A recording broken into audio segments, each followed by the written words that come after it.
Hoje temos o prazer de conversar com o João Cardoso, diretor executivo da CropLife Portugal. E passava já para a questão que te quero colocar. A proteção de culturas está cada vez mais ligada à questão da sustentabilidade.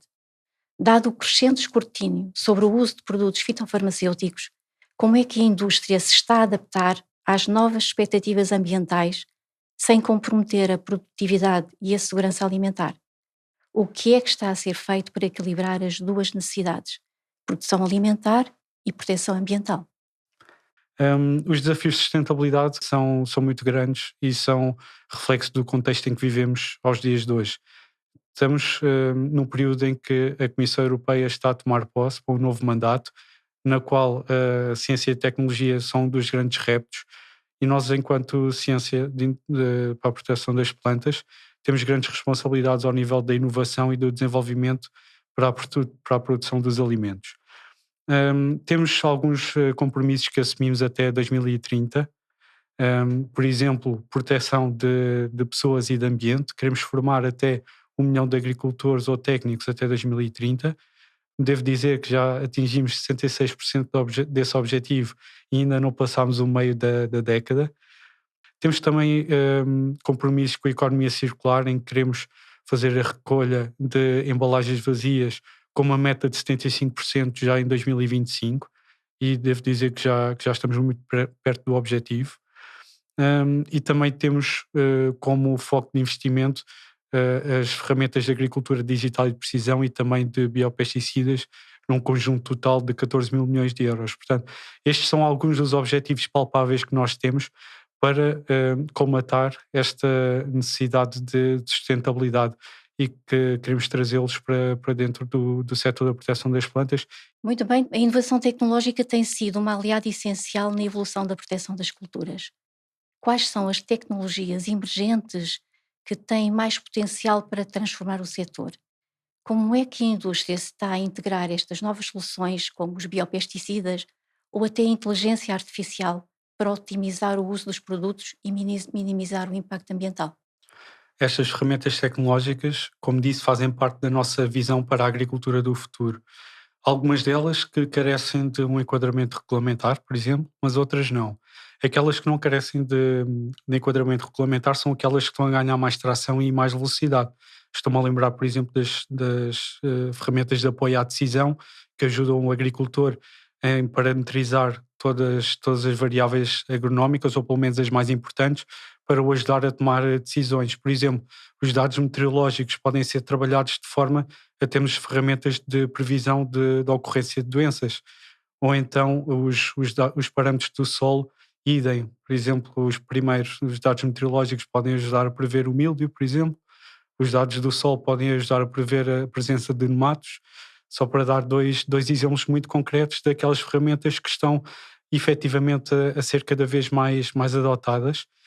Outras que carecem de um quadro regulamentar estão um pouco mais atrasadas, não porque a ciência não as descobriu ou porque não tínhamos meio de lá chegar, mas porque efetivamente a adoção é mais lenta. E dou dois exemplos: os biopesticidas. Na Europa precisam claramente de um enquadramento regulamentar próprio para que consigam ser mais adotados. Isto porque, aos dias de hoje, elas incorrem exatamente no mesmo quadro regulamentar que os produtos de base química, quando estamos a falar de produtos completamente diferentes e de naturezas distintas. E, por exemplo, as novas técnicas genómicas, como falei, que são um game changer para os agricultores, por forma a adaptarem as suas culturas às condições ambientais, por exemplo, a algum tipo de stress, de salinidade, de excesso de água, you name it. Há muitas variáveis e que aos dias de hoje ainda estão enquadrados na diretiva OGM, por exemplo. Portanto, há que ter aqui um quadro regulamentar próprio que faça, que reflita exatamente a natureza destas soluções e que permita à indústria investir mais fortemente para que estes produtos cheguem mais rapidamente aos agricultores. E aí isto leva-me para a seguinte questão, que é quanto à componente regulatória. Quais são os principais obstáculos regulatórios enfrentados em Portugal e na Europa em geral, e quais as oportunidades que surgem para o setor com as novas políticas da sustentabilidade, como a transição das alternativas mais verdes e a revisão de processos de aprovação? Para ter uma ideia, desde 2015 até esta parte, todas as substâncias que entraram em revisão, metade foram retiradas ou o seu uso foi restrito, por exemplo, só à situação da estufa, o que restringe imensas as ferramentas para o agricultor.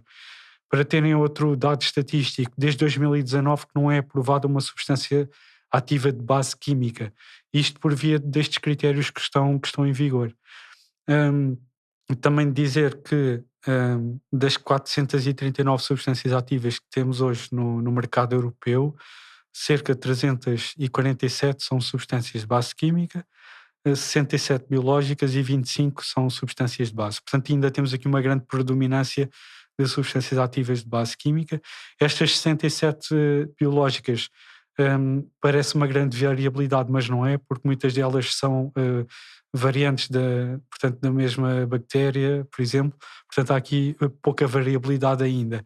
Perspectivas futuras. Com os critérios que temos hoje em dia, só há dois caminhos. Ou há um sucesso de aprovação de novas substâncias, mas de base biológica, porque as de base química terão muita dificuldade em passar estes critérios. O investimento é muito elevado Portanto, também, estamos o aqui num tempo. paradigma em que há uma saída de substâncias ativas muito grande e não há a sua reposição com novas substâncias ativas de base química.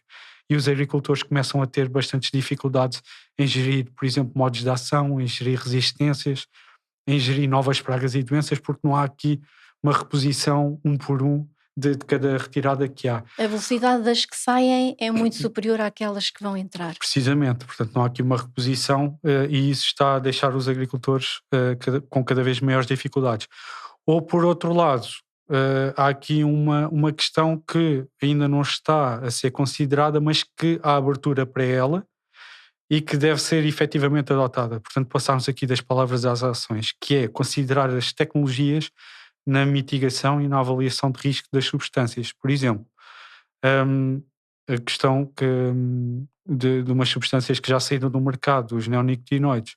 Se calhar, se tivéssemos tido em conta as tecnologias na mitigação de risco, estou a falar, por exemplo, dos defletores pós-semeadores ou das novas características do revestimento das sementes, provavelmente, se calhar, essas substâncias poderiam continuar a ser utilizadas, ou da proteção dos apiários para algumas culturas.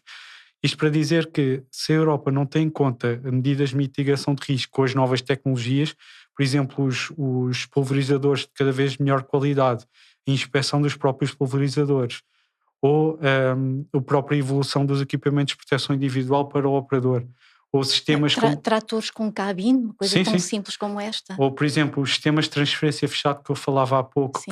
que isola quase completamente o operador quando está a fazer a preparação da calda, porque permite a transferência do produto dentro da embalagem para dentro do pulverizador, sem que o operador tenha contacto com o produto na sua forma mais concentrada. Portanto, ter em conta esse tipo de sistemas poderá levar a que a avaliação das substâncias que estão hoje no mercado, se calhar pode ser a diferença entre uma substância sair ou não sair. João, creio que a nossa colega Sabrina também tem aqui algumas questões que gostaria de fazer e eu convidava desde já a juntar-se agora a nós, ela que está do outro lado do Atlântico, mas aqui tão perto de nós também. Em relação aos mercados, né, aqui da América do Sul e América Central, como é que o setor de proteção de cultura se diferencia do que observamos na Europa e em Portugal? Quais são os principais desafios e oportunidades para as empresas portuguesas e europeias que operam aqui nessa região? Obrigado, Sabrina, pela questão, porque, tal como as regulamentações, os próprios agricultores estão aqui com posturas diferentes. Este relatório, para citar aqui a fonte, chama-se Global Farmer Insights 2024, é da consultora McKinsey & Company, e de facto há aqui portanto, agricultores a velocidades diferentes também. Eles têm todos duas preocupações em comum. Um deles são o aumento dos inputs agrícolas, por exemplo, ou então as condições climáticas extremas. Isto é uma coisa que une os agricultores em todo o mundo desenvolvido. Portanto, por um lado, o aumento das matérias-primas, por outro lado, as consequências das alterações climáticas. E para estes dois desafios e face à procura crescente de alimentos por parte do aumento da população mundial, eles respondem de forma diferente. Do lado de cá, tentamos responder com melhores produtividades, mas do outro lado do Atlântico, e nomeadamente na América do Sul, há aqui uma apetência maior pela adoção de novas tecnologias. E sabemos que, por exemplo, o Brasil tem uma percentagem muito grande de práticas como, por exemplo, a mobilização reduzida, do que se chama em inglês tillage, no tillage. Também utilizam muito mais, por exemplo, a fertilização em taxas variáveis, ou então o uso de ferramentas de biocontrole, que aqui englobam os biopesticidas por um lado e a biofertilização por outro. Portanto, são aqui três boas práticas, ou três práticas, que englobam aqui uma grande componente de sustentabilidade, mas por outro lado também aqui uma grande componente de otimização, portanto na produtividade nas próprias culturas. Isto também tem a ver com o contexto agrícola, portanto, no Brasil temos grandes extensões agrícolas, grandes áreas de contínuo, temos culturas maiores. Se calhar na Europa temos culturas mais especializadas, especialmente aqui no nosso contexto mediterrâneo. Isto para dar um comparativo entre a Europa e o Brasil. Por exemplo, na questão da mobilização reduzida, no Brasil temos uma adoção de cerca de 97%, que é impressionante, até mesmo para o sequestro de carbono, quando falamos de alterações climáticas, e na Europa temos apenas 56%. Naquela fertilização variável temos 68% no Brasil versus 53% na Europa. Ou, por exemplo, no uso de ferramentas de biocontrole, que se calhar vai mais dentro aqui do nosso setor da proteção das culturas.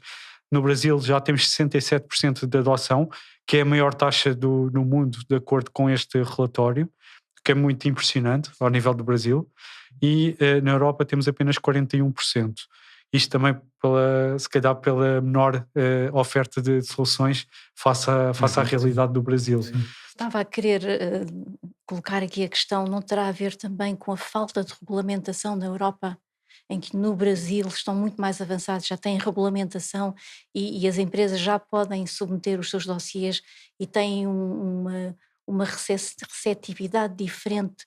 Eles são tratados com prioridade, têm se calhar menores FIIs para serem pagos, portanto temos aqui uma proteção e um incentivo a que no Brasil este tipo de produtos venham para o mercado e sejam solução dos agricultores.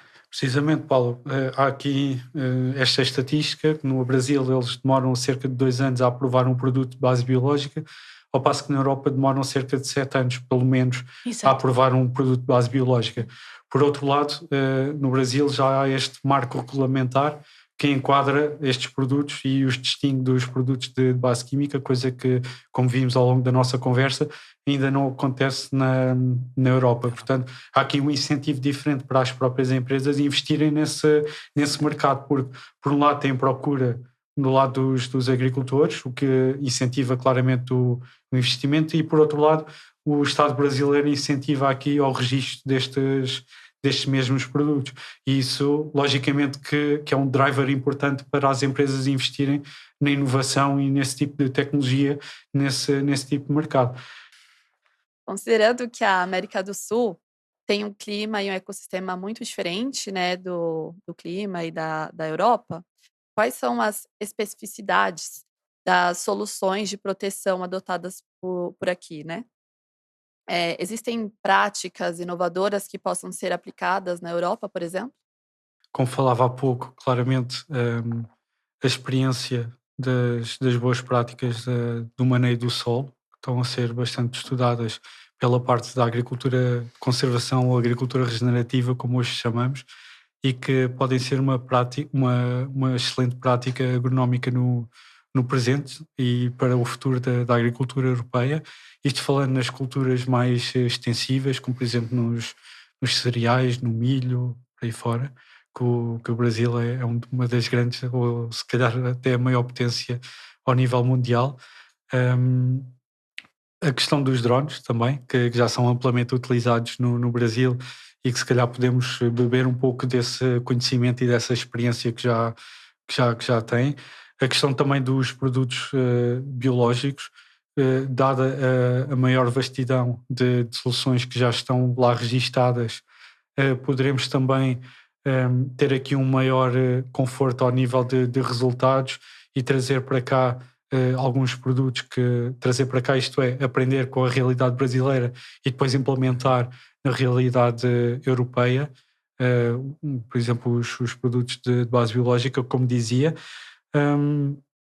e efetivamente diria que estas práticas serão aquelas que o Brasil está muito mais avançado do que a Europa. Portanto, a agricultura digital e de precisão como um todo, a parte da agricultura regenerativa e do manejo do solo e também a parte da proteção biológica de plantas.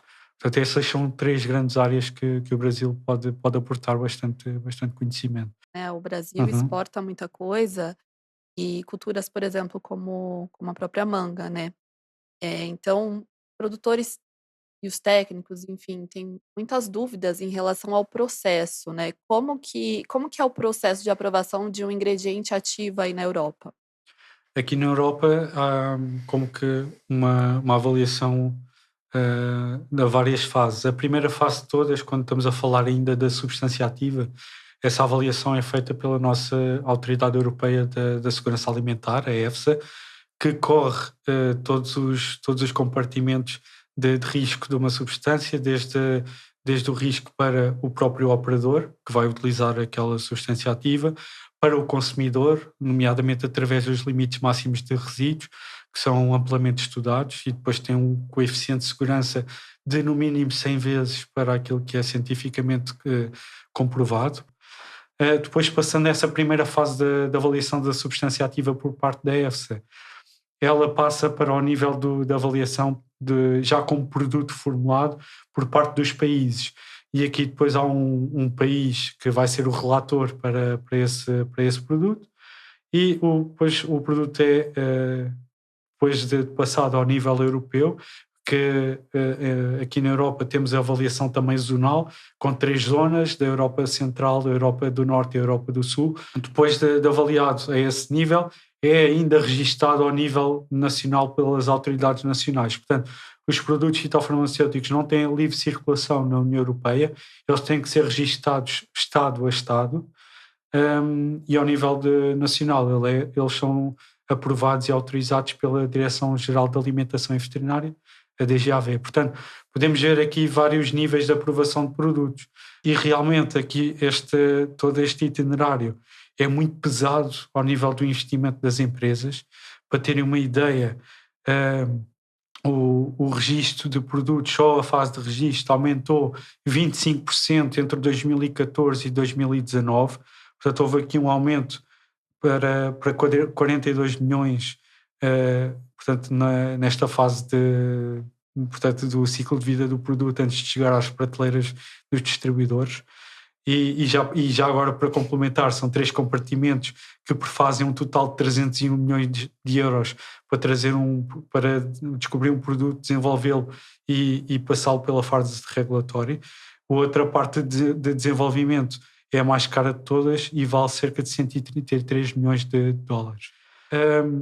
A questão dos critérios de regulatório são tão exigentes que tem que ser feito muito mais testes, portanto encarece aqui a parte de investigação e desenvolvimento. Depois a parte do desenvolvimento do produto, com todos os testes em campo, todos os ensaios toxicológicos, ecotoxicológicos por aí fora, diminuiu cerca de 8,5%, apesar de continuar a ser a fatia mais cara de todo o processo. E depois os custos com regulatório, e isto tem uma grande importância na Europa, aumentaram 26%, portanto passaram para 42 milhões de euros. E já para não falar daqueles custos que as empresas muitas vezes já nem despendem, porque já sabem que vão ter uma não aprovação da substância na sua renovação, portanto já nem sequer investem neste compartimento, senão seria ainda mais caro. Portanto, trazer um produto ao mercado em médias globais demora 12 anos e 301 milhões de dólares, portanto é um processo cada vez mais caro.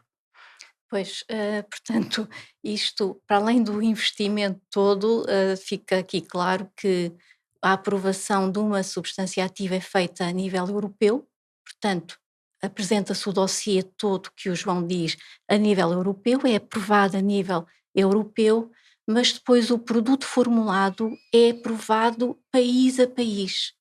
E, portanto, depois de estar aprovado na Europa, o ingrediente ativo tem que passar então para cada um dos países. O produto é registado país a país. Isto é um investimento, demora, tem que ter adequado o dossiê submetido às condições do país, como falou o João, da zona a qual pertencemos o dossiê.